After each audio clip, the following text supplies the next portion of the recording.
So when I started building this video series, I had a colleague who walked in on me doing. He thought it was hilarious because I had this short list of the characterization videos.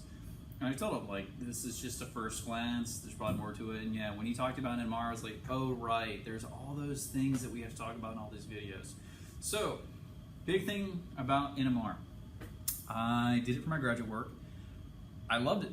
It's a great theory. There are a lot of things about the theory we honestly don't understand, but we can make it work. But when I learned how to do it in graduate school, I realized that a lot of my professors who taught organic had no idea how NMR worked. They had a functional understanding of it. So what I want to arm you with is an actual understanding of how we express what's going on with NMR. So we're going to start with a very simple example. We're going to start with a hydrogen nucleus. We're going to start with a hydrogen nucleus because it has a spin 1/2 and it's very well behaved. And we can think about it in terms of a North Pole and a South Pole. And we'll talk about in later videos how this is kind of an oversimplification, but it works well enough for the context of what we're looking at. So how do you do an NMR experiment? What you do is you take your sample and you drop it into a very powerful magnet. And the magnet is rated by megahertz, and we'll talk about what that means in just a minute.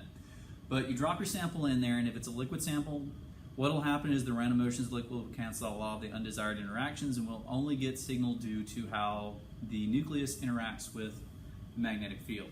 So if we think about the nucleus as having a North Pole and South Pole, and H here is our magnetic field.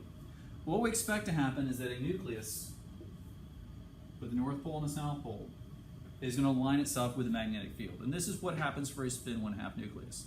Now, what we're going to do with NMR is we're going to hit it with what's called a 90-degree pulse. So we're going to hit it with a radio frequency pulse, and it's going to do what that 90-degree pulse sounds like it does, is that it's going to take this nucleus and it's going to make it perpendicular to the magnetic field. Now, what happens to any charged particle perpendicular to a magnetic field is it will begin to rotate. So, kind of hard to demonstrate here on the board, but what happens is that because it's at 90 degrees of magnetic field, it begins to spin. And inside our NMR, we have our sample tube, and we have detectors on opposite sides of the sample. And what it will do is it will pick up as the North Pole and the South Pole go past coils. So what we'll see is electrons are drawn towards the sample and away from the sample based on the magnetic field created by the nucleus. This frequency, the rate at which it does, is what's called the NMR frequency. So the NMR frequency describes how quickly it's rotating perpendicular to this magnetic field. So that megahertz that the NMR is rated by, 500 megahertz, 50 megahertz, 700 megahertz, that describes the frequency of a proton, 1H nucleus, in that particular strength of magnetic field. They're almost never reported by their magnetic field strengths. So this frequency, omega naught, is the NMR frequency. It is the frequency of a proton rotating in a magnetic field with nothing around it. Now, let's say there's something around it. Let's say there's electrons like there are in any molecules. Well, what will happen is that the electrons protect this nucleus from the magnetic field. And so the actual frequency of that nucleus spinning is going to be different than the theoretical NMR frequency. So what we do is that we take the NMR frequency, we subtract off the actual frequency of that nucleus spinning, and we divide it by the NMR frequency.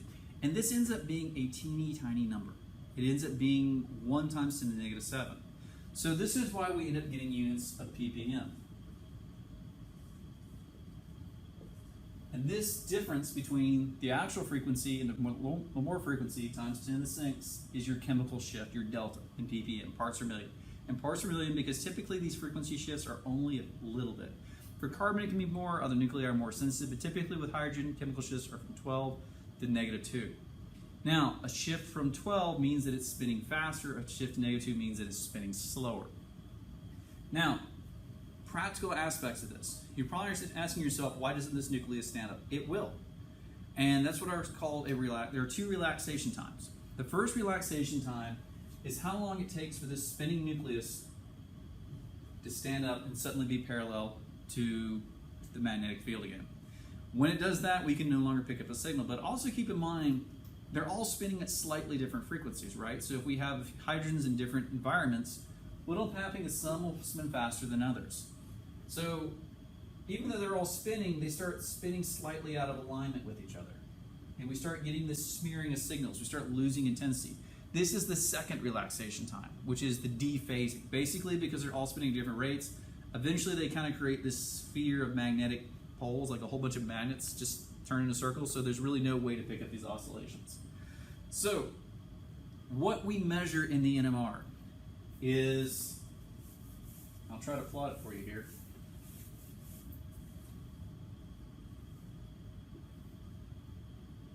The direction of the current versus time. And what will happen is we'll see this. The reason why we're losing peak intensity is because we have the dephasing and they're also starting to stand up parallel to the magnetic field again, so we're losing signal strength. But these oscillations, we can take a Fourier transform, and you might just want to go look up what that term means. The Fourier transform will tell us what the different frequencies are, and then we calculate the chemical shift based on a little more frequency. So this is how a 1H NMR works. Now, a bit more theory than probably what you really need to know at an organic chemist level, but understand these are the real mechanics of that are what are going on for a spin 1/2 nucleus. Next video, we'll talk about a little bit more of the complications.